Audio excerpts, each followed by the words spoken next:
What we put into place is something we call Fight Club. We'll probably get in trouble for talking about Fight Club. The first rule is you don't talk about Fight Club. But it's 30 minutes every week. And it's just for myself, my engineering, and my design leader. And we get together and we know that we're going in there to have a conflict. I think often when those difficult conversations or those conflicts come up, you can put them off until they become much bigger. Or if somebody is conflict adverse, they can try to avoid having it at all. But by having, like a specific slot of time in your week for something like that, then you're sort of in that mindset. You're going in there to solve a hard problem. You know that there's going to be a disagreement, and it makes it much better. And I think the relationship we all have is so much better because we get on top of these things early. Today, my guest is Megan Cook. Megan is head of product for Jira, which is used by 75% of Fortune 500 companies, 125,000 customers globally, and is by far the most popular project management tool in the world. Megan has been at Atlassian for just under 11 years. Prior to Atlassian, Megan was an analyst, a developer, and an Agile coach. In our conversation, we discuss what Atlassian has done so right in being able to offer 15 different product lines, which many companies dream of, how they continue to stay ahead of the market in spite of the many competitors in the space, why Megan considers play so essential to building great teams and great products, a bunch of tactical advice for getting buy-in for your ideas, tips for being a successful PM in a remote environment, also great story of failure, and so much more, including surfing tips. With that, I bring you Megan Cook after a short word from our sponsors. This time of year is prime for career reflection and setting goals for professional growth. I always like to spend this time reflecting on what I accomplished the previous year, what I hope to accomplish the next year, and whether this is the year I look for a new opportunity. That's where today's sponsor, Teal, comes in. Teal provides you with the tools to run an amazing job search. With an AI-powered resume builder, job tracker, cover letter generator, and Chrome extension that integrates with over 40 job boards, Teal is the all-in-one platform you need to run a more streamlined and efficient job search and stand out in this competitive market. There's a reason nearly 1 million people have trusted Teal to run their job search. If you're thinking of making a change in the new year, leverage Teal to grow your career on your own terms. Get started for free at tealhq.com/Lenny. That's tealhq.com/Lenny. Let me tell you about a product called Sprig. Next-gen product teams like Figma and Notion rely on Sprig to build products that people love. Sprig is an AI-powered platform that enables you to collect relevant product experience insights from the right users so you can make product decisions quickly and confidently. Here's how it works. It all starts with Sprig's precise targeting, which allows you to trigger in-app studies based on users' characteristics and actions taken in product. Then, Sprig's AI is layered on top of all studies to instantly surface your product's biggest learnings. Sprig Surveys enables you to target specific users to get relevant and timely feedback. Sprig Replays enables you to capture targeted session clips to see your product experience firsthand. Sprig's AI is a game changer for product teams. They're the only platform with product-level AI, meaning it analyzes data across all of your studies to centralize the most important product opportunities, trends, and correlations in one real-time feed. Visit sprig.com/Lenny to learn more and get 10% off. That's sprig.com/Lenny. Megan, thank you so much for being here and welcome to the podcast. Oh, thanks so much, Lenny. I am a big fan of your podcast and I am excited to be here. I have a lot of things I want to chat about. I've heard about many things that you're extremely good at as a leader, as a product leader. And so I'm just going to poke around a bunch of different areas. I wanted to start with something that I hear you're just a big advocate of and really good at, which is creating space for play on teams and also just creating a lot of psychological safety, something that you find really important that helps your teams be as successful as they are. Could you just talk about why this is important to you, why creating play and psychological safety are so important to you, and then just how you do this, like maybe an example or two of how you actually apply this on your teams? Yeah, absolutely. So I think especially, recently in the tech industry, it almost feels like we're going through a bit of a wake-up call at the moment. we were in this time of plenty and everyone was hiring like crazy. And then COVID hit and suddenly people's behaviors had to really change. People couldn't travel. They had to work from home. There's a whole bunch of industries that got highly impacted by that. And it created this time of high ambiguity. Before that, or to the start of that, I was noticing within my team just some little indicators where people weren't all comfortable to speak up when we'd had really open discussions with the most junior person or the most senior person. We're happy to talk about anything. There was more anonymity in feedback. Every time things were coming to leadership to give feedback on, it was just sort of painfully polished. And I think once it gets to that level, that's a really bad time to give feedback because it probably means that a whole ton of work has gone into it and you might waste a whole bunch of work if you have to correct direction or make significant changes. And so I was looking at my team and thinking, something doesn't feel quite right here. And then I went to this leadership offsite, and one of the speakers there was Ben Crow. And he's an expert in having the right mindset. So he works with Olympic gold medalists, and Ash Barty is another one. He's a tennis player. She's the number one tennis player in the entire world. So these athletes who have to really perform under a lot of pressure, in front of a lot of people. And he talked about how to be in that state of flow, where everything is going really well and new ideas are coming and you're making progress, you've got great momentum. And he talked about how to be in that flow state, there needs to be this sense of play. And that's, things are fun, your mind's open to new ideas, you feel really present, you're not stressing out and thinking about a ton of other different things. And it's funny because when I thought about play, where my mind went to the opposite of play is work, right? We often hear work and play as opposites together. But his point was actually that the opposite of play is fear.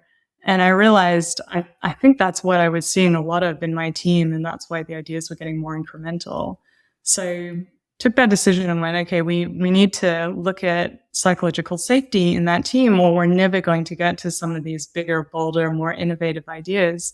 And so I brought my group product managers together, and we sat around and discussed it, and all together came up with some ideas that we've implemented since then, which has had a really good impact. So I'll give you a couple. Yeah, please.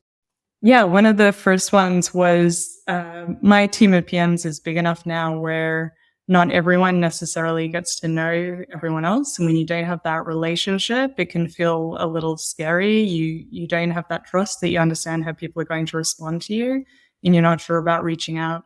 So we divided the team into these smaller groups for peer feedback groups. And the idea is that they meet every 2 weeks or so. Somebody brings something that's in a pretty rough draft that they want to get reviewed, and then everyone's expected to give feedback. And because we've got people in there who are different leadership levels, it's a really good opportunity to model the kind of feedback that's helpful. And the culture there is one of everyone lifting that person up to make their work stronger. So people can get in there, they can show that you can show work that's really in the early stages and feel comfortable with that.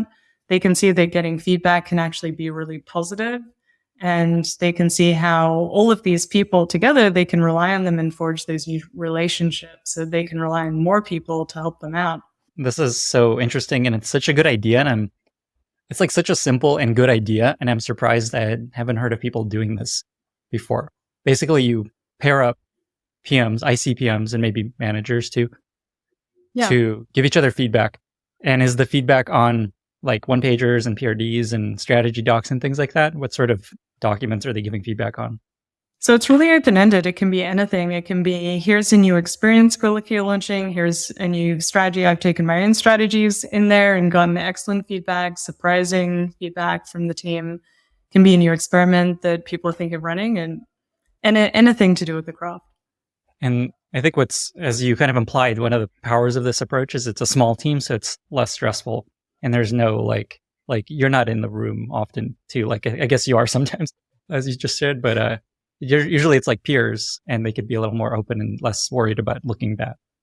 Yeah, absolutely. And I think it's just a lot of it is just building that muscle. You might go through an experience once every quarter or once every 6 months, and that can feel really stressful. But if you're doing it again and again, you get used to it. You get used to what to expect. You get a bit more practice. It can feel much more comfortable. That's awesome. Such a simple and powerful idea. It's kind of like everyone's always suggesting getting a mentor, getting a coach as a PM, and those are hard to find. And this is just like a little informal, it's almost like a little peer group, board of directors for your work. We talk about that on the podcast sometimes. So anyway, that's awesome. Really good idea and something anyone can do.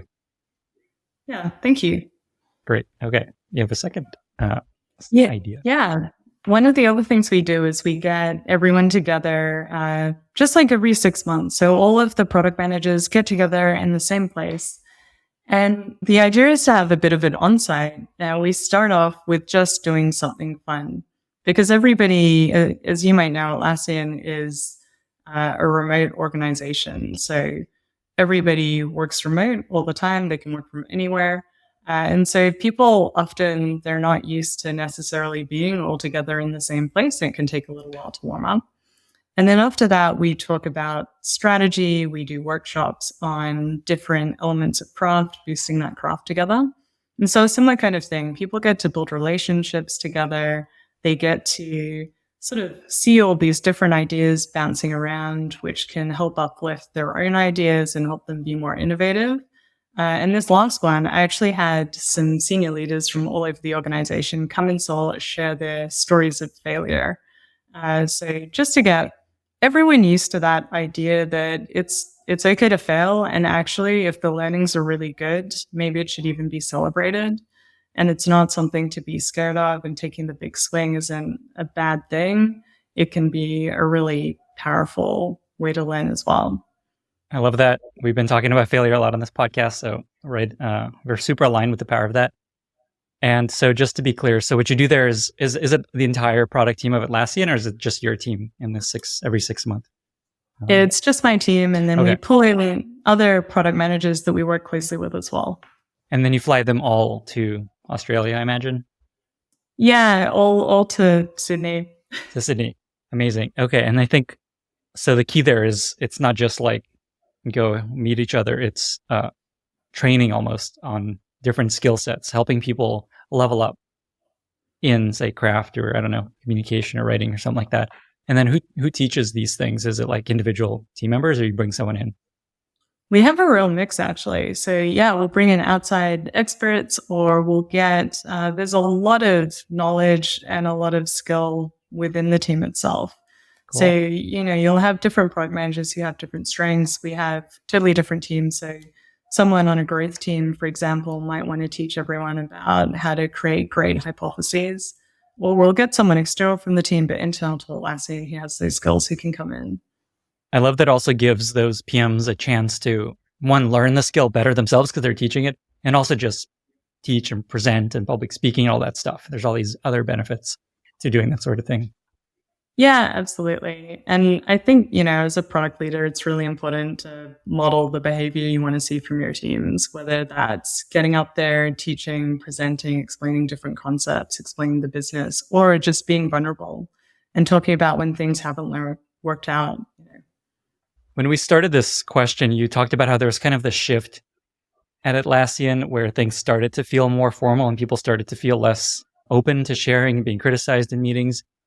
Just in case people might feel that might be happening in their company, do you remember roughly what size that started to happen at, or signs of like, I'm noticing people are sharing less or being more worried about talking in big meetings?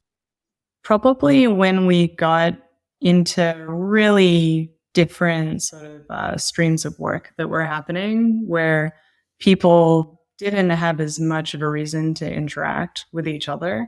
So I think that was probably around, even around 15, we started to see a little bit of 15 product that. managers? Yeah. Got it. Cool. That's a good stat. Yeah. You know what? I'll give one more thing that we do. So we've just started trying something new called the $10 game for priorities. And so that's where I think people might have played the $10 game for your priorities when it comes to a strategy or something like that. We started trying it out with your individual priorities. So you and your manager might come in and you can list out all of your priorities and then show you through just dividing up $10 where you're spending all of your time. And I've done this with people and we've sort of gotten down to like, I'm putting 10 cents here this week. And I'm like, oh, what is that? 20 minutes, 30 minutes? But I don't think that's actually moving, right? And so it's been great to see where people are overloaded and alignment on, do my priorities stack up, but also am I spending the time on the most important things that could be moving the business forward? Awesome. Okay. So you mentioned that y'all are remote and has it been remote from the beginning? No, not from the beginning. Actually, when COVID hit, I think that was the big moment. Okay. Got it. That makes sense. So a lot of companies are moving to remote work, trying to figure out how to work remotely. It seems like it's working really well for Atlassian, at least from what I can see. Is there any advice or any big lessons or tips or tricks you've learned that you could share for how to be effective working remotely, especially as a product manager? It feels like as a PM, the job has gotten so much harder having to be remote. And so, yeah, I'm curious if you just have any advice you could share for people trying to make this work for their company or for themselves. Yeah, absolutely. It's a really good question because it's not easy. And we definitely went through a whole bunch of pitfalls at the beginning.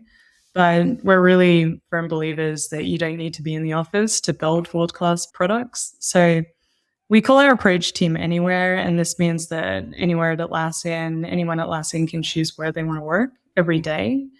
We think it's a bit more human, that flexibility shouldn't be a perk, that it fundamentally can change people's lives depending on what else they have on outside of work.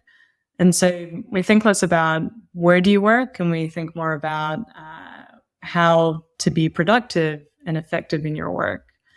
To your point, we started doing this right when COVID hit. So it's been about 3 years. And actually, we just released a guide with our key learnings from that.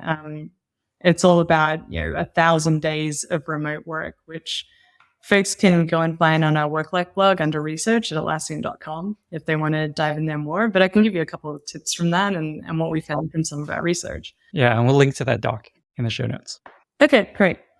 So the first one is just making time for connection. So that human connection is definitely built in person, but what we found is that it doesn't have to be something that happens every single day. So we found that connection and productivity, they both get boosted by about 30% when you bring people together, but then intentionally. And it lasts for months. So we found that you can do it on average like 3 times a year. And so that's why my PM team are getting together every 6 months. But in addition to that, we get the entire team together every other 6 months. So we end up all getting together every 4 times a year. So every other 6 months, what we do is we get all of the engineers, designers, everybody who's working together. We book out entire floors in the office. And then for an entire week, we're just there. And for some of it, we're just working together as you normally would, but at desks and just having those little, water cooler type conversations. It builds the relationships again. Other times we're doing workshops, an important piece of work where it's easier to do when you're all in person. And sometimes we're just having fun together. So we call that a bit of a festival. You mentioned that you measured some kind of productivity improvement. Do you happen to know how they measure that? Because that is really interesting. Oh, that's a good question. I don't, but I can get that for you. That'd be cool to know. So I think we'll keep this in the podcast episode. And then if there's anything in the show notes that we link to that talks about how we measure that, that'd be really interesting. Because that's just like a cool stat to have anyway for all kinds of other things. I'm curious. Yeah. How they measure that. Yeah, absolutely. Okay, cool. Any other tips? I think the second one is to be really intentional. So I mentioned that we went through sort of a few stumbling blocks at the start. One of those was immediately everyone sort of filled up everybody's calendar with all of these meetings, like straight away. It was almost as if, Lenny, if you and I were working together, I used to be able to just like poke my head around my monitor and ask you something. And people are afraid that now that I can't do that, how do I get those answers? So I need more time with everybody. And that definitely does not help productivity at all, right? And so, as PMs, we need time for creative work. We need that deep work time. And that doesn't happen when you've got all of these meetings with 30 minutes in between each of them. You need sort of, 3 to 4 hours to get that going, to get into that flow state. So my leadership team and I, we actually sync up our calendars. So we end up having these long stretches twice a week, all at the same time. And so we all get a chance to do this deep work. It means we get less time for meetings, but it also means that if something comes up that's unexpected that we all need to work on together, then we've got that time there so we can be a bit more relaxed about it. We know we can get to it. What time of the day is that meeting? They're both at different times. So the first one's taking up one afternoon and the second one's taking out all of the time in the morning.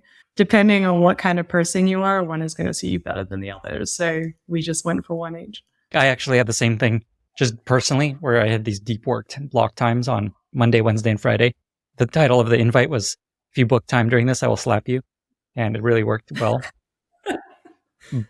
But I think you're talking about this other missing piece of remote work for PMs where you can't just walk by and ask an engineer, "Hey, how's it going?" Ask a designer, "Oh, where you at? Let me, I just take a peek at where you're working on." Like that stuff I think is really hard to replicate. And if your suggestion is block out this time for your leadership team to be able to check in with each other, is the idea there it's deep work time and don't bother anyone on the team? Or is it, you can also just ping your end manager and "Hey, how's it going?" And the idea is that it's deep work time and okay. it's your time to be protected to do that work. What I found that works really well, I think in the manager and report kind of relationship. So I have these really quick, punchy one-on-ones with my reports for every week. And then I make sure that I've got space in my calendar because something will come up where even if we had a longer one-on-one, that might not cover it, right? They might just need an hour to run through something. There might be a really difficult strategy problem they've run into. And so they all know that they can ping me for more time and I'll have that flex in my calendar for that. Awesome. Any other tips along those lines?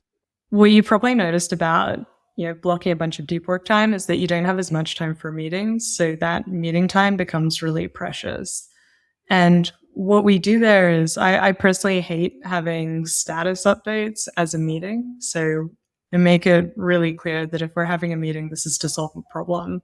And if it's just a status update, that's fine, but I can read that asynchronously at a time that works for me and so can everybody else in the team if they want to do that. We use our own tool for this, which makes it really easy. So it's called Atlas, and it lets you or the team put in status updates for a goal or a project regularly, and then it'll bundle it all up into an email so you can quickly get across everything that you're interested in, which has been really helpful. And then that just makes the documentation rigorous as well. So you document things and we use Confluence, but all of our decisions, strategies, kickoffs for projects, that's all really well documented for new starters. Or even if you're, a year down the line and you're thinking, why did we come to that decision in the first place? What were our assumptions? What were our hypotheses?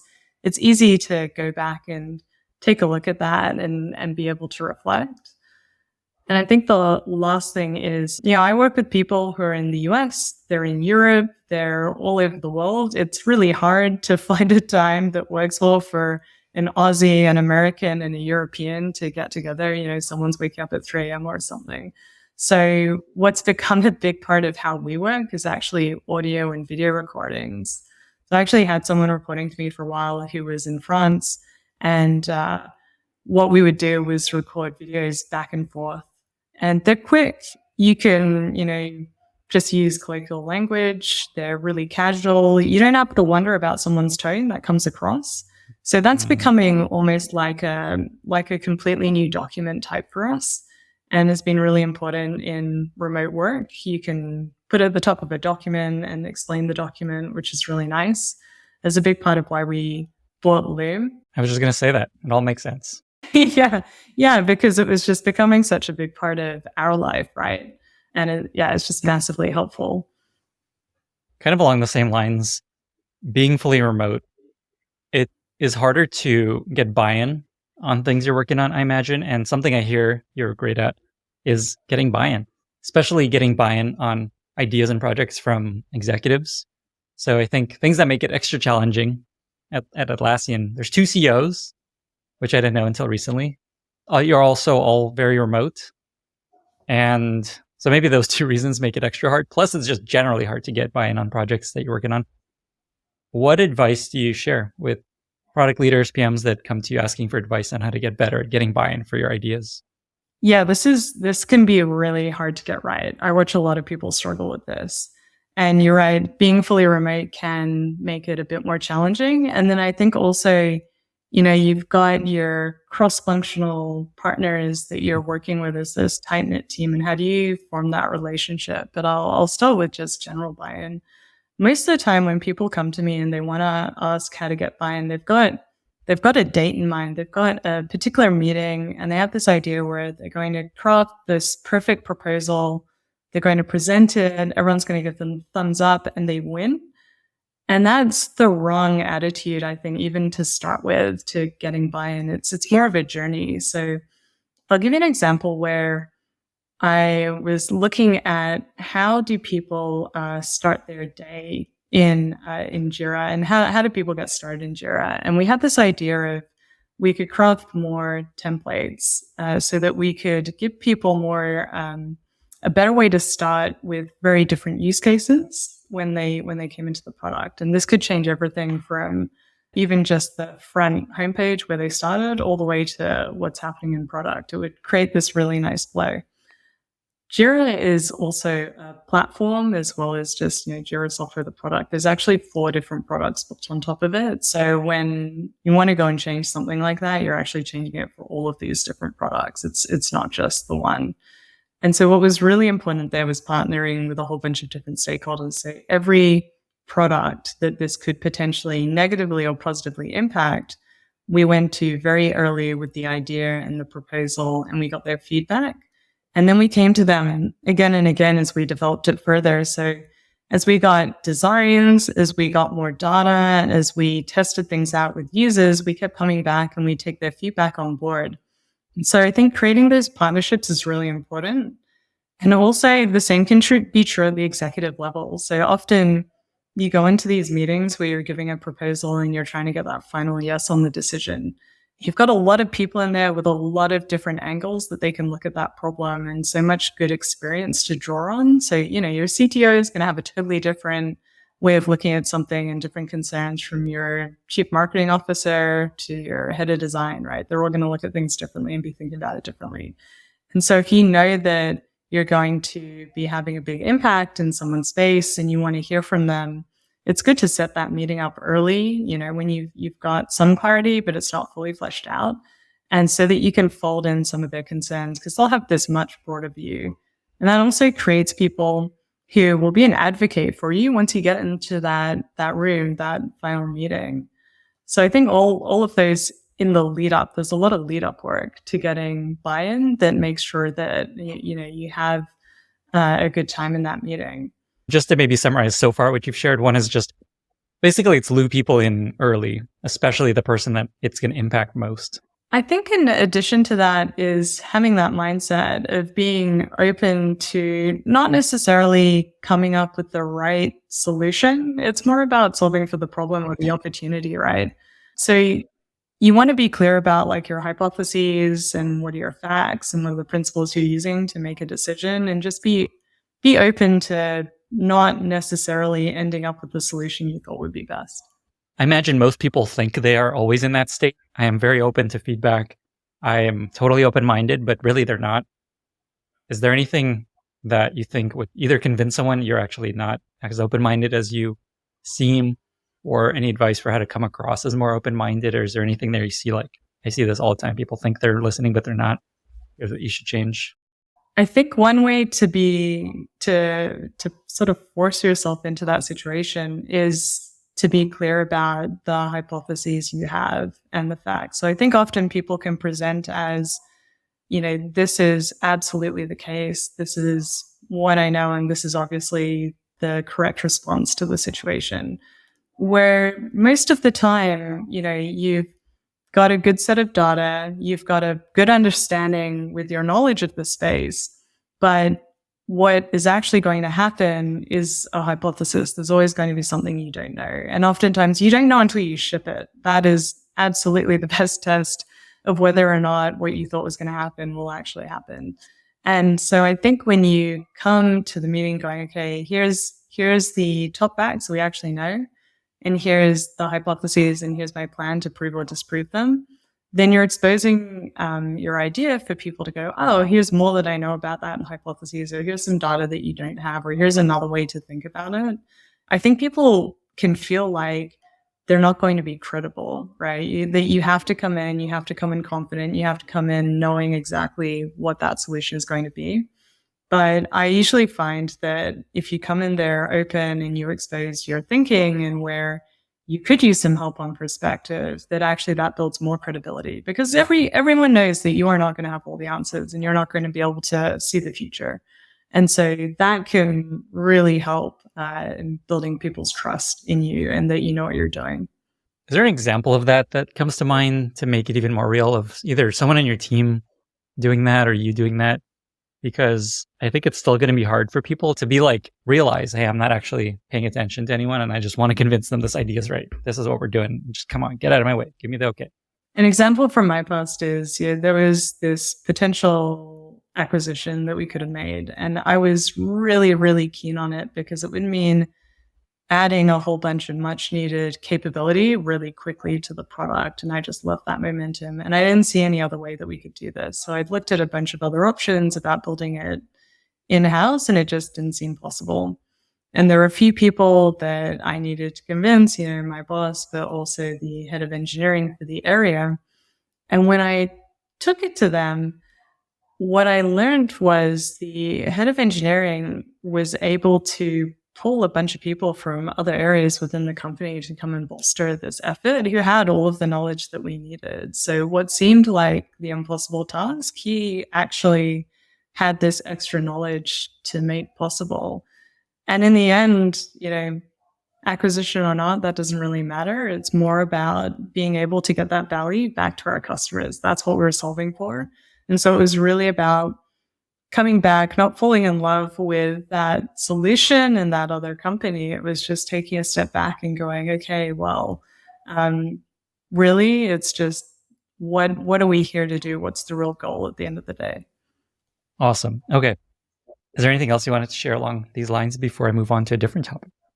The other thing I would say is that setting up the meeting when you finally get there can be really important as well. I often see people go in there and they've got a big document or a presentation or something, and they just launch into it. They're really excited. But actually, you want to take a step back and you want to be really clear on what are you looking for from that group. You can ask for the decision, you can ask for feedback, you can ask for, you can expose where you're not quite sure about something and you want them to be thinking about that angle in particular and helping test that hypothesis with what they know. And so setting that early, you can put that in people's heads as they read through your document or listen to the rest of the proposal. Then I find it's really useful to have a narrative that just encompasses everything that you're going to talk about. So just really brief, like what's the current situation, what has changed, and what are the implications that you now want to, we have a problem to solve and an opportunity that we can go after. And the last thing is just making sure you've got your data. And the people, there's executives, there's people in the meeting, they're usually across a whole ton of stuff. Just hearing about, maybe they've got 10 proposals a day, right? And they're across all different areas in the business. And so they're not going to have the detail that you do. So being really thoughtful about what you bring, what are the key points that are going to help them understand the situation as clearly as possible, but then really knowing your data so that you can dive in more detail where they need it. And that also helps build your credibility and builds people's confidence in the plan to go ahead. Would you mind just quickly summarizing these pieces of advice? And then I was going to move on to another area of strength of yours that I hear. Yeah, sure. So the first one is to find people who are affected or negatively or positively, or might have a really good point of view, and partner with them as you develop the solution or the response to the current situation. And the second one is to come at it with this mindset of being open, of being really key on what is the core problem or the value that you want to deliver, and just being open to how you get there, and things that you don't know, which might adjust along the way. And the last one is just setting up the meeting well. So coming in, making sure that it's very clear what you need. Do you need a decision or something like that? And making sure that you've got very good supporting data to build that credibility with your audience. Love it. This is where the term or the cliche of product managers asking, but what problem are we trying to solve comes from? But it comes from a really important place of always focusing on, let's all align on here's the problem we're solving, because oftentimes, as you chatted about, the biggest disagreements come from people just thinking they're solving different problems. And on that note, I have a swag store now, lennyswag.com, and we have stickers on there, a bunch of cliche PM terms, including, but what problem are we trying to solve? And so I think but it's rooted in, that's actually a really important question to ask. Sometimes you get annoying. Yeah, that's such a good sticker to have front and center. Yeah. Just need that as a big sign. Maybe the sticker needs to be bigger. Yeah, exactly. This episode is brought to you by Vanta, helping you streamline your security compliance to accelerate your growth. Thousands of fast-growing companies like Gusto, Calm, Quora, and Modern Treasury trust Vanta to help build, scale, manage, and demonstrate their security and compliance programs and get ready for audits in weeks, not months. By offering the most in-demand security and privacy frameworks such as SOC 2, ISO 27001, GDPR, HIPAA, and many more, Vanta helps companies obtain the reports they need to accelerate growth, build efficient compliance processes, mitigate risks to their businesses, and build trust with external stakeholders. Over 5,000 fast-growing companies use Vanta to automate up to 90% of the work involved with SOC 2 and these other frameworks. For a limited time, Lenny's podcast listeners get $1,000 off Vanta. Go to vanta.com/Lenny. That's VANTA.com/Lenny to learn more and to claim your discounts. Get started today. Okay, so something else that I hear you're incredibly good at, and it's actually related to all of these things we've been talking about, is the way someone described you is you're really good at fighting the good fight, which essentially is just doing the things that need to be done that aren't necessarily popular or that people are prioritizing right now. I hear that you led to a big investment in CSAT at Atlassian because you just felt like this was the right way of doing it. And there's a few other projects that came out of just like, I'm just going to do the thing that needs to be done. Can you just talk about why that's important to you, what sort of impact that sort of had, and then just like how you actually successfully do that? Obviously, it ties into this skill of getting buy-in on stuff.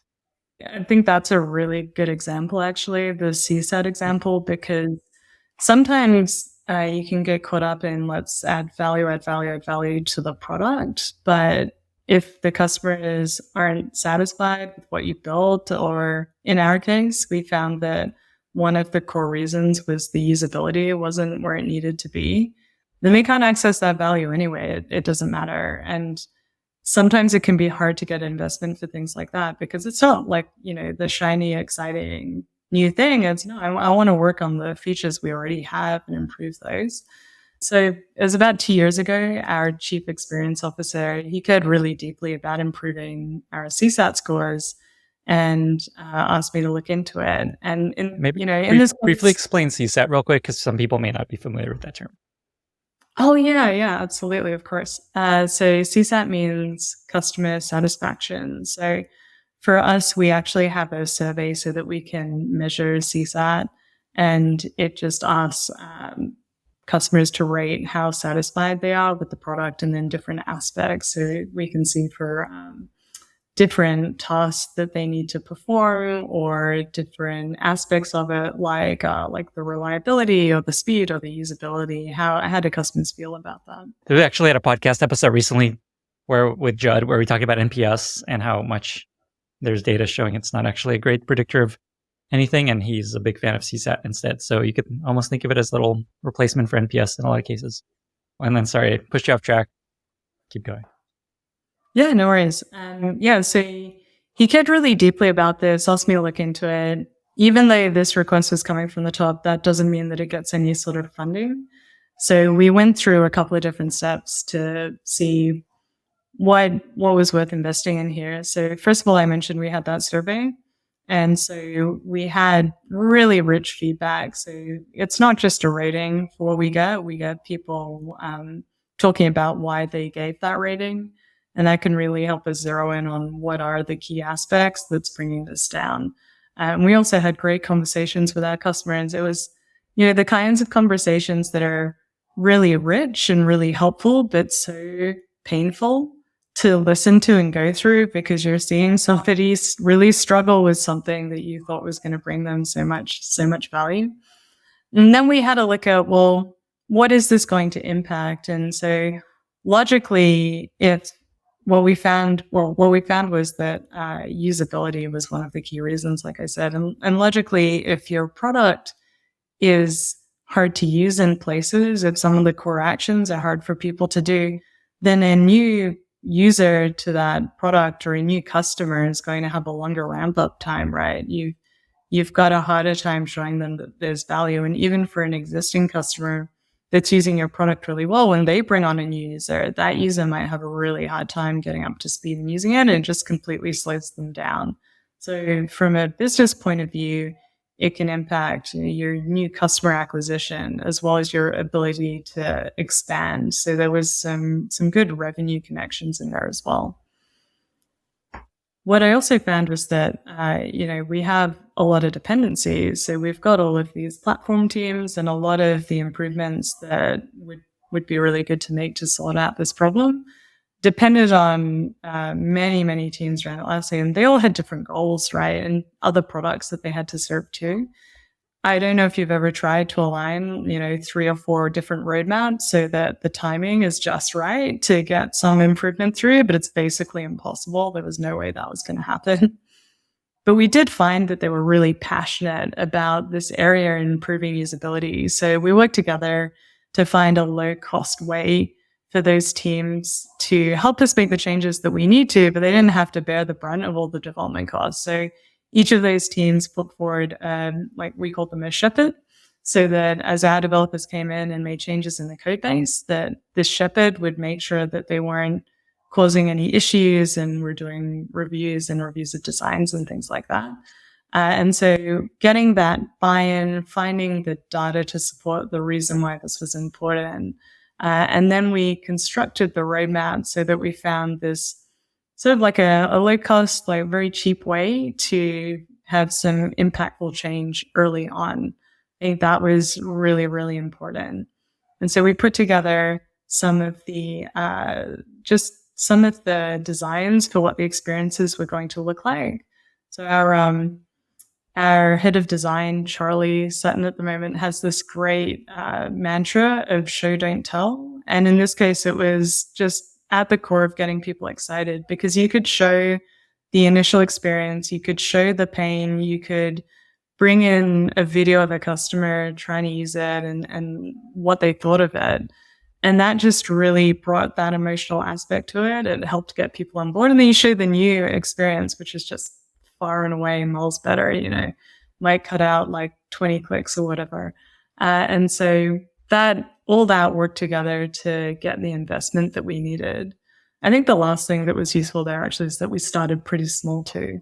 So I think if you have a hypothesis and you can start small, you can get that investment more easily. You can show success. You can always build on that in the future to get more and more. But in this case, we got about 40 people to come and join onto this. And then as we shipped things, we just made sure that it was kept being quite small. And so we got that momentum really quickly. We kept with regular updates. We kept up the excitement about what the team was doing. At one stage, the team picked up something that was pretty impactful throughout the whole thing. So that was dark mode. That took a lot of coordination around the whole company to make that thing happen, but it was well overdue. We loved it. And then, the feedback that we got as well really helps with that. So I actually just yesterday, I saw some feedback on one of the changes we'd made recently. And this customer said it was the best quality of life improvement they've seen in a long time, which just the way that's phrased even, that gets you excited about the impact that you're having on that person. And this was the CSAT work or the dark mode? This was CSAT work. This was improving one of the processes. Yeah. Okay, cool. That's amazing. Yeah. There's a lot of stuff I love about the story. One is just the power of just empowering yourself to do things that you believe need to be done. There's a lot of PMs and just people in general that just assume they don't have any power, and the square peg they're in is just all they're going to be able to do, and nobody's going to allow them to do things that they believe are important no one else agrees with. So I think there's just a lot of power in just understanding that you have more power and leverage and agency than you probably think you do. But then you also have to do it well. So I took a bunch of notes as you were talking of the things that I think are core to getting stuff like this done, just like a scrappy project that you're kind of doing on your own without a lot of buy-in from the top initially. So one is stay small. Two is make it visual and visceral. So you can like, oh, wow, I could see this being amazing, and getting people excited as you go. Making it really easy for people, I think, is a really interesting takeaway there. Just like, we did all the work for you already for these other teams. Like, it's going to be so easy. It's not going to be a lot of work for you. And then showed the data. Like, here's what we've gotten from CSAT so far. Here's the impact you could probably get from it. Here's how much work it'll take. Like, show actual data. And then keep it scrappy. Feels like a lot of this just like, stay small, keep it scrappy. Don't ask for a lot of resources initially, and just kind of show momentum.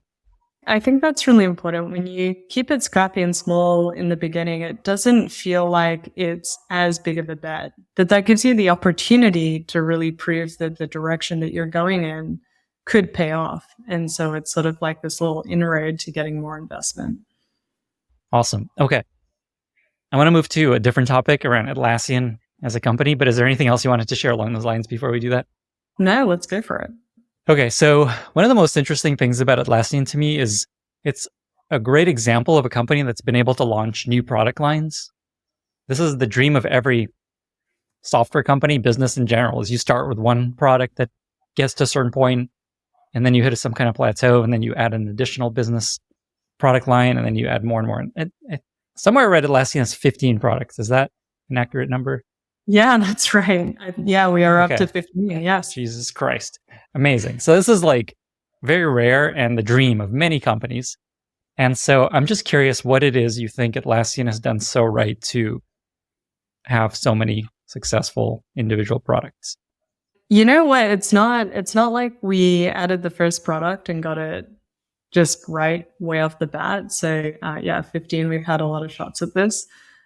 So I might talk about two examples. Mm-hmm. So I think the first one, if I think about Jira software, it started just as a really humble bug tracker. That was it. There wasn't as much to it. And then it's sort of weathered these massive changes in how people build software. So it launched in 2003. And if I remember correctly, like, just to date this, the mobile phone that was most popular at the time was the Nokia 6100. I don't know if you ever had one of those. I don't remember what that specific one was, but I'm picturing a Nokia phone. It's like a little brick. It was small brick. Yeah, it was my mother-in-law's favorite phone. It took us forever to get her off that onto something better. But there's a lot that's changed since that time, right? There's been Agile, there's been cloud, and what we saw recently was more in the expansion of software teams. So they used to be extremely developer-centric. And I think most people, when they think about Jira software, they think, that must be, like 80% developers that are using it. But actually, it's more like 50% or maybe just shy of 50% are developers. And the rest is this huge mix of support and operations and sales and marketing, finance, design, HR, legal, just this massive mix of everybody, all the roles you could think of in a company, basically, that get in there and make work happen.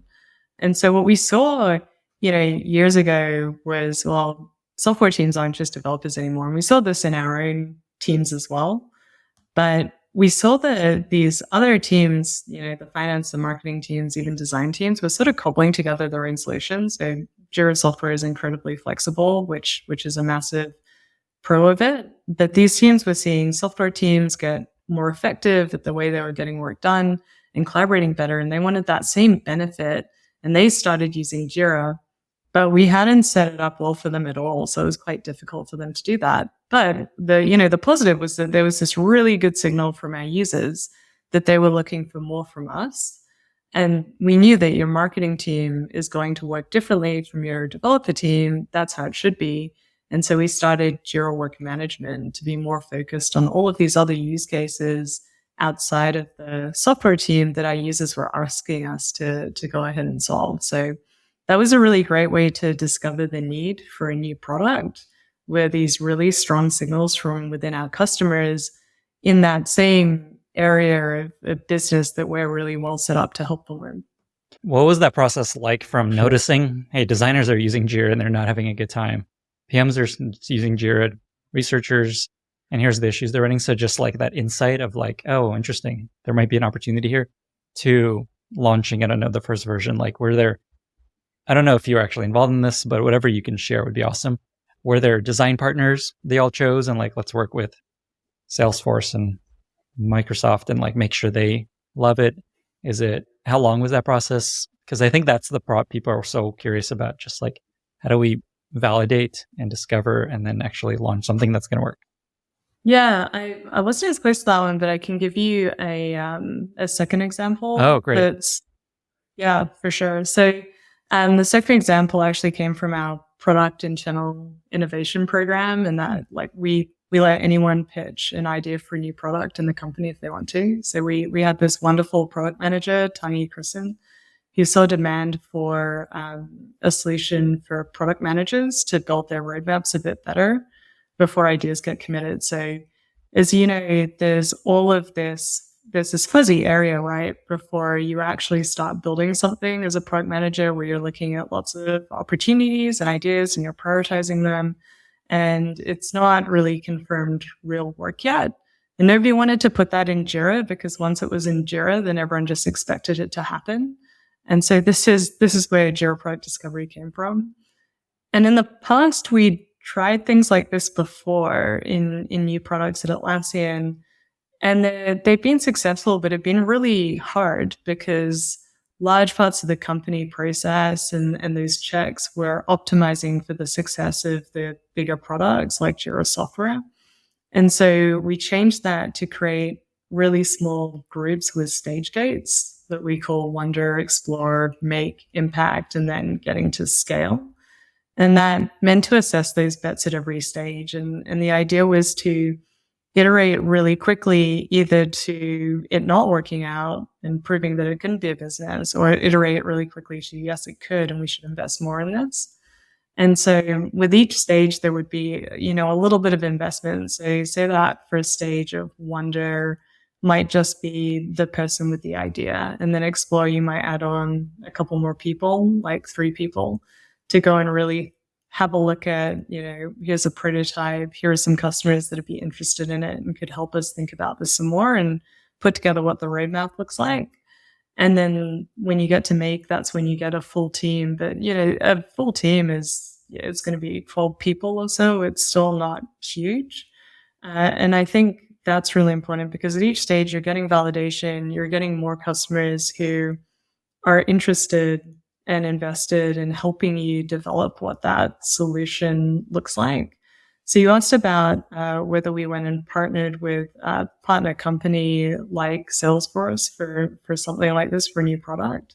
In this case, it was just really partnering heavily with our customers, where we saw that interest coming through in our other products like Jira Software, and building something that really works for them before expanding it to more and more customers, and finding that product market fit, and then upping the investment. And so we've had a couple of new products recently that have gone through that sort of stage rollout. So there's Jira Product Discovery, there's Atlas that I mentioned before, and I think Compass is the latest one. So what I'm hearing here is essentially there's this step-by-step gated process that you put new product ideas through, and they make it one step at a time. And imagine there's a leader that can decide, no, this one's not working out. Let's end it at the Explore phase and invest in other ideas, imagine. Yeah, that's right. Yeah, it's it might be someone who's looking after that particular market. And yeah, at each one of those stages, there's that check on whether or not we continue to go ahead. And the stages are Wonder. I like that a lot. That's a great name. Explore, Make, and then what were the other ones? Impact and Scale. Got it. So impact is like, is it showing any impact? Like we made it, is it working? And then scale. Got it. That makes sense. Just like, let's Yeah. go for it. Yeah. Impact could be, I can be self-sufficient in the revenue that I'm generating, and scale is just like really launching it Yeah. to take Launch off. it. Yeah. Goes on the website. Okay. So Wonder is like a PM and an engineer, maybe at hackathon where we have an idea, explores, they maybe get a little bit of resourcing and they start exploring the idea, build a prototype, maybe find a design partner to think about this. Is that roughly right? Yeah. Okay. Yeah. Awesome. Make sure you've got a clear roadmap. Yeah. And then, okay, got it. And then is that where they expand it to a few more customers and make it like more fully featured? Yeah, so make is where you'd actually build it. So the prototype could be Okay, pretty simple, could be a bit cobbled together. Make is actually building the product and see if you can get more and more customers. That's when you'd start to make it with those customers. This is really interesting because, again, I think Atlassian is one of the very few companies that has done this so well. And I don't know, this number is absurd. I've never heard of another company that's 15 successful products. I don't know how successful they are, but they're out there and people seem to be, they're being promoted. I guess, is there any other advice to share along the lines of if someone is thinking about launching a second product, anything you would suggest they do or think about that may not be thinking about? Yeah, and I think my advice is sort of skewed towards the Atlassian case, right? Which is where you're in a 12,000 strong employee company. And how do you seed something that you want to run as with more of a startup kind of mindset? So when you get to this size, you've got like quarterly planning and business reviews and all of these different processes, and you don't necessarily want to put your seed startup through that. It's not quite ready for that kind of thing. So I think the key things here that make it really successful is starting really small with the idea and the solution to be proved, and don't add too many people. Don't feel pressured to add too many people. I think it's easy to get really excited about the potential and just want to throw, 4 or 5 teams at it. But that can, like we were talking about this start, that can make things run slower. And so you want to protect them. And the second thing is just give them freedom to move really fast and solve those problems in a different way. So there are different expectations. They don't necessarily need to be a part of that process that I was talking about before. This team should just be running hard to prove whether or not the idea is going to work and whether there's product market fit. And for different approaches, if I want to add something to Jira software, right, we're talking millions and millions of users there. That thing has to be resilient. It's got to scale. There are all these things that users inherently expect from something like that. But for something small like this, we are proving product market fit. You don't need to think about that initially. So you've got to hold this to a different standard. Otherwise, you're just going to slow them down way too much. And actually, we found that by letting them tackle problems a little differently, we found innovative way of looking at things that we can pull back into our other products. So, for example, if you look at Jira Product Discovery, and just the way that it gives more of a spreadsheet kind of view of a list of ideas and things like that. Some of the experience there is definitely something that we'll be pulling into Jira software. You mentioned that over the years, Jira has weathered many storms. From my perspective, it feels like it continues to weather many storms incredibly well. One, because there's just endless startups always coming at Jira, trying to become the new project management tool that everyone uses. And two, it just feels like people are always dissing on Jira. Like, Jira sucks. I want to use something else. On the other hand, it continues to dominate. Many people love it. I'm curious what you believe Atlassian generally has done and your team has done to keep Jira ahead of everyone. And I know you're probably going to say we listen to customers better than anyone.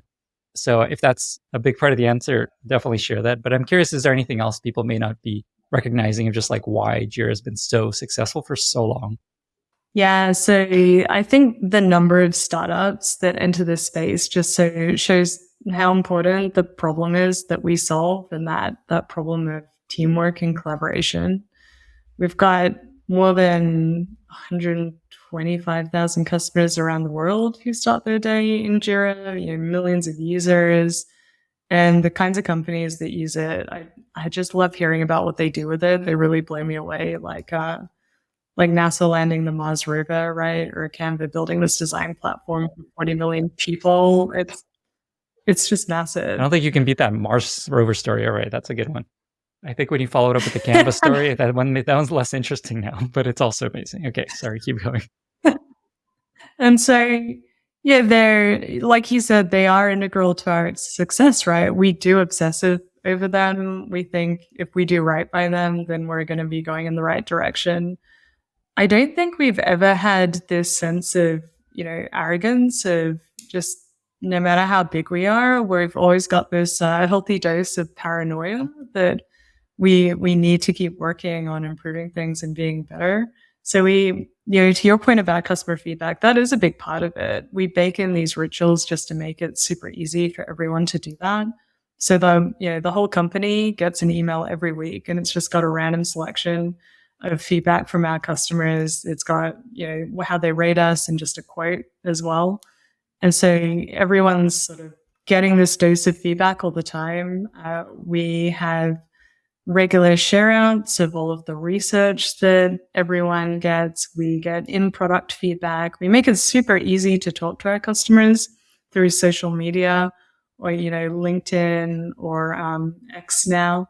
And then we also have a whole community space where customers can have longer conversations with us about different ideas that we're coming up with or feedback that they have for us. So I think that is all massively important for keeping Jira ahead of the pack. I think how we stay ahead in other areas is just that the culture is super, super open to innovation, kind of invites innovation.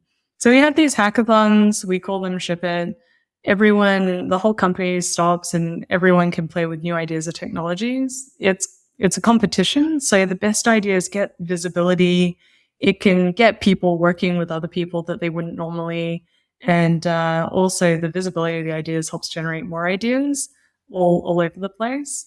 Like I said before, innovation can come from anywhere. So anyone can pitch new ideas or products. And when we see new technologies emerging that we think are going to be really foundational and interesting, we'll carve off a team to go and look at that. So I think, we've had an AI team central to Atlassian for a long time, but with the advent of ChatGPT, there's sort of like this huge move forward, right? There's this leap that's happening.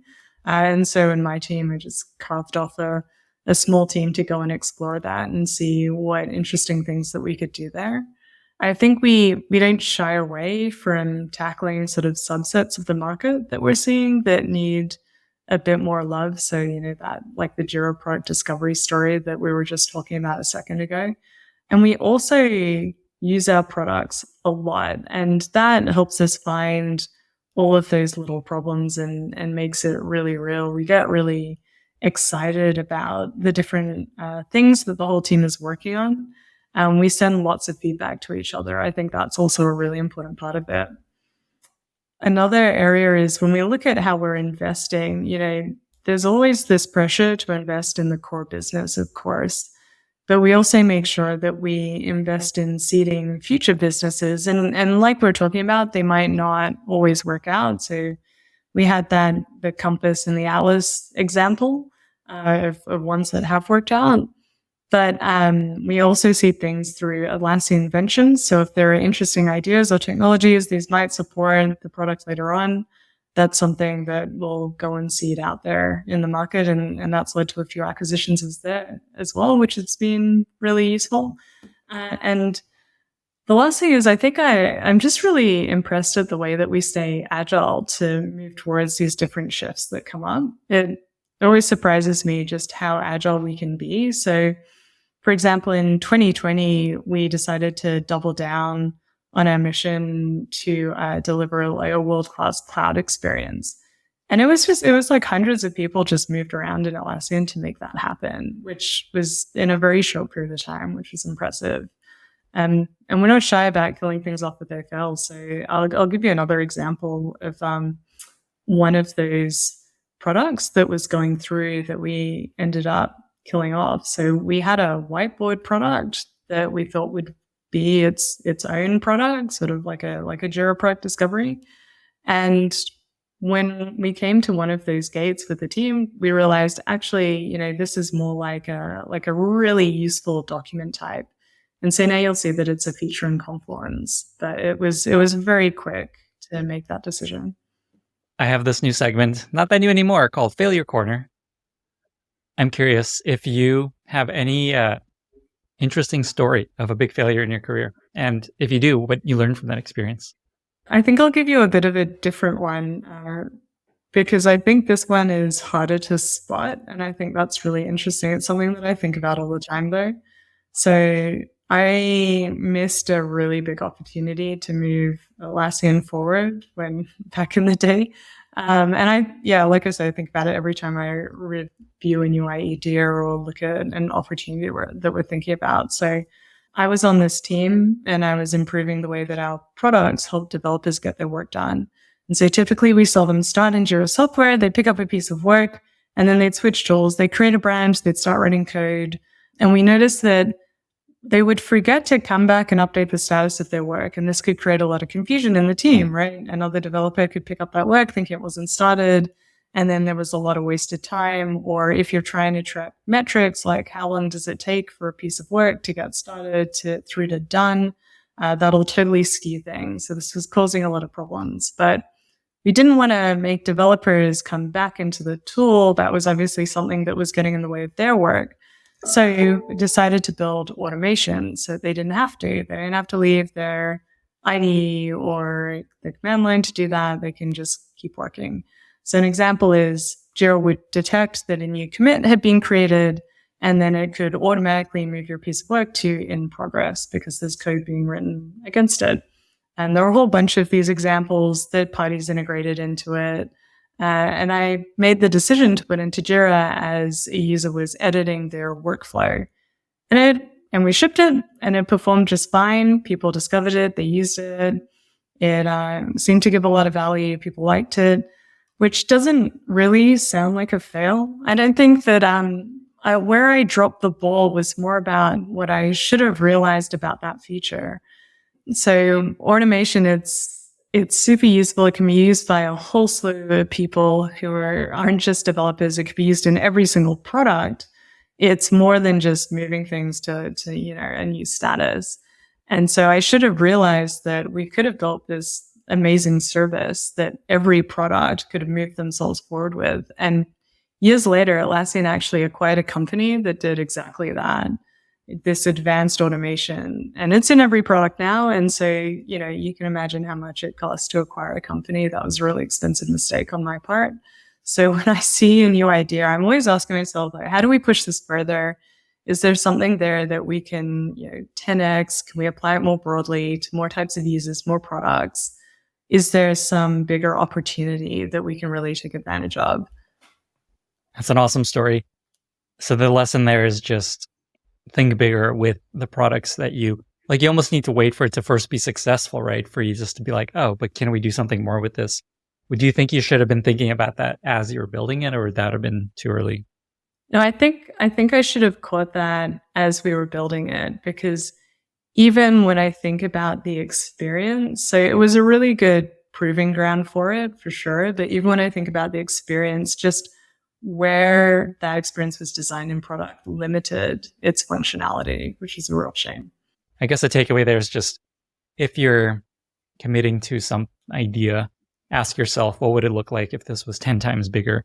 If this was a bigger deal, can this apply to other things we're doing? Is that right? Yeah. Where could this go in 3 years, 5 years? And should that change the way that you think about it now? Great advice. Megan, is there anything else that you wanted to share, or is there anything you wanted to leave listeners with before we get to our very exciting lightning round? I will leave you with something, and it's just this practice that I found really useful for my squad that we've implemented pretty recently. So I think, and especially with remote work and all of that. So like I said, we have limited time together, but what we put into place is something we call Fight Club. I'll probably get in trouble for talking about Fight Club. The first rule is you don't talk about Fight Club. Everyone knows that. It's 30 minutes. It's 30 minutes every week, and it's just for myself, my engineering, and my design leader, and we get together and we know that we're going in there to have a conflict. I think often when those difficult conversations or those conflicts come up, you can put them off until they become much bigger. Or if somebody is conflict adverse, they can try to avoid having it at all. But by having, like a specific sort of time in your week for something like that, then you're sort of in that mindset. You're going in there to solve a hard problem. You know that there's going to be a disagreement, and it makes it much better. And I think the relationship we all have is so much better because we get on top of these things early. This is super cool. It's like couples therapy or something where you just like, what issues do we have? Let's work through them right now. I love that. I love that because and it makes it okay to bring up things that are bothering you and things that you think need to change. And with that, we've reached our very exciting lightning round. Are you ready? Yes, can't wait. Let's do it. First question, what are 2 or 3 books that you've recommended most to other people? Look, I have a habit of sending books to everyone who reports to me every year just on a skill they're working on. So I've got a huge list that I actually send out, but the one that I send out the most to new PMs especially is just Inspired by Marty Kagan. It holds up really well. It was recommended to me by my first boss, and it's just got a bunch of great tips in there, just great foundational knowledge. More recently, what I've been sending out for my managers is Scaling People by Claire Hughes Johnson. I think that just came out within the last year, actually, but it's just got an incredible amount of really useful tactical things, templates, all sorts of things that you can put into practice. Great choices. We have both on the bookshelf behind me. Both of them have been on the podcast. I wish I could see the whole list of books that you recommend to people. If you don't have this written out anywhere, you should publish some kind of blog or newsletter post of here's the skill and here's the book you recommend. Oh, that's a great idea. Yeah, I'm going to do that. Thanks, we have Lenny. A homework assignment. Okay, next question. What is a favorite recent movie or TV show you've really enjoyed? I am so late to TV, but Foundation is the one that I've been binging lately, and I think it's just this huge world. And I'm not usually one that gets super into sci-fi, but the way that it brings forward some of these ideas, like for what new technologies could mean. If you haven't seen it, and this isn't really spoiling it, one of the main characters, or 3 of the main characters, are actually clones of this emperor who rules the universe and decided to clone himself at 3 different stages of his life so that those people could continue ruling. And I think, even that idea just invites the idea of, what if we stretched out human life? What are the impact? How do things advance when you've got that same mindset and same people continue on? And it's super compelling. Foundation, the show got ruined for me by reading the books many, many years ago, is one of my favorite sci-fi trilogy of all time. And then I was so excited for the show, and is nothing to do with the books. Basically, it's like the storyline is completely different. Like the core idea is the same as the only real. So I just got tired of it and stopped. But if you haven't read the books, I think you would love it. It's beautiful. Are the books better? Somewhat yeah, the books are better. The books are always better, I think, is a good rule of thumb. Yeah, but that is a good rule. I was like I was like a teenager when I read them, so I don't know. Maybe they suck, but I think people love them. Highly recommend the books if you liked the show, especially. Next question. For sure. Do you have a favorite interview question that you'd like to ask candidates? I think it's an old one, but a great one. On the subject of failure, I love to ask people about their biggest failure. And I think it's a good way to get to know somebody because you can see how introspective they are, how much they think about what's happened and what they learned from it. It shows whether or not they can be vulnerable with you. You can see what they consider to be a big failure. Some people will list something that's not really a failure. And also you can see about whether they've got that growth mindset. So have they learned something from that? Have they applied it moving forward? I've found, a weird rule that I found is that a lot of the best hires that I've had have had big failure stories that they've worked through and learned from. And so I think that's great to see what they consider there, what the learnings are, but also in the solution, you can also see how they tackle something like that. So are they the type of person who wants to go and forge something all by themselves? Are they the type of person who will pull together a community to figure something out? So you get that insight into their values and their approach from that question too, which is hugely useful. Is there a favorite product you've recently discovered that you really love? Yeah, you might have to stop me from going on and on about this, but I recently got a smoker, a Traeger smoker for smoking meat. And just the unboxing experience was incredible.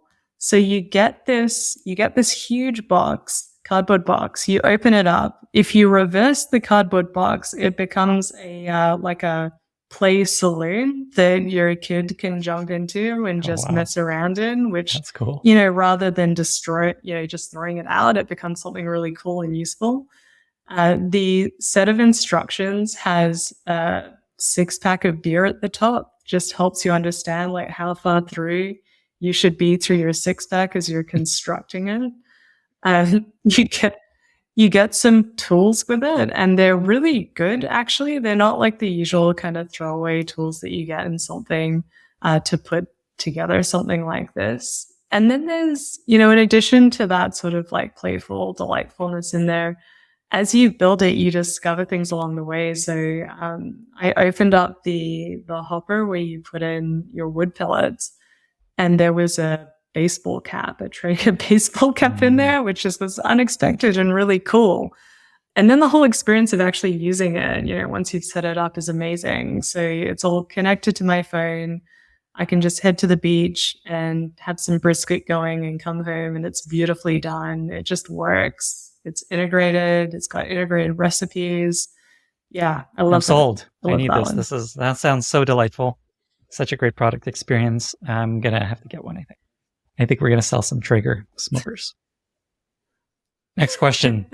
Do you have a favorite life motto that you often come back to, share with friends, either in work or in life?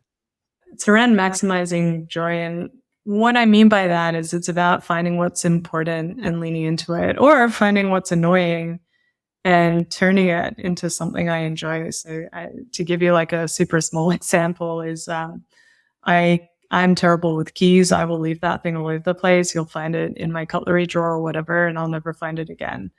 And I think, an obvious solution to that could be to put a hook on the wall or something where you can just leave them and you go back to that and it's easy to find. But what gives me joy is not actually having to have keys at all, right? And so now I have a fingerprint reader on my front door, and I feel a little bit like James Bond every time I enter my house. And I can let people in, if somebody needs to leave a package or something, that's easy to do. So it was turning something annoying into something more joyful. And I think the other thing there is just I really value keeping great relationships and increasing those relationships. And so I always make time for these amazing friends that I have that live in London. And we have this pact where every time either one of us goes to the other's continent, we'll go meet them there. Mm-hmm. So every time I go to Europe, which last year I was in Berlin at one point and Amsterdam another point, they came over and we just hung out and had a great time. And so it's making sure that you make time for those important things. Along the same lines, final question related to creating more joy. I noticed a beautiful surfboard behind you. For somebody that's trying to surf and maybe not being successful, what's one tip you could share with listeners to improve their success with surfing? Isn't surfing the most humbling sport that you've ever tried? Yeah, I've tried a few times, and yeah, I would say so. I think surfing's really interesting. I've never done a sport like it in that it's something that you have to really feel. So I find every time you land and you think about surfing, you sort of feel it before you know how to do it. So even just being able to catch a wave, a Greenpeace wave, right? You're paddling, you don't quite know where to be. You don't quite know how much to paddle for that wave. And you just have to sort of be successful a couple of times before you get the feel for it. And it's the same with trying to find the right wave. When I looked at the ocean the first time to try and pick the wave and pick where to be, I couldn't even see the shape of it to find that right place. It took me, just seeing 100 waves to be able to do that. So my best tip for surfing is get out there, keep doing it, do it over and over and over again. You will get better. You'll start to see all of these things that you've never noticed before, and get some friends out there. Get an surfing accountability buddy to make sure that you're getting out there It's often. the best buddy. Amazing. Megan, we've talked about play and safety and buy-in and fighting the good fight and adding new product lines. Two final questions. Also surfing. Two final questions. Where can folks find you online if they want to reach out and maybe follow up on some stuff? And how can listeners be useful to you? Yeah, so the best place to find me is on LinkedIn. I'm Megan Cook on LinkedIn. You can also find me if you're a customer in the Atlassian community, if you want to have a chat. And also on social media, so on X, you can find me there as well. And to be useful to me, look, any feedback, absolutely. Any feedback on your software, always hungry for that. Also really keen if you want to just chat about how people's ways of working are evolving and shifting and changing, and how do you think that's going to turn out, and how you see your goals for your team changing. I would love to talk about that. Please get in touch. Awesome. Megan, thank you so much for being here. Thank you, Lenny. It's been fun. Same. Bye, everyone. Thank you so much for listening. If you found this valuable, you can subscribe to the show on Apple Podcasts, Spotify, or your favorite podcast app. Also, please consider giving us a rating or leaving a review, as that really helps other listeners find the podcast. You can find all past episodes or learn more about the show at lennyspodcast.com. See you in the next episode.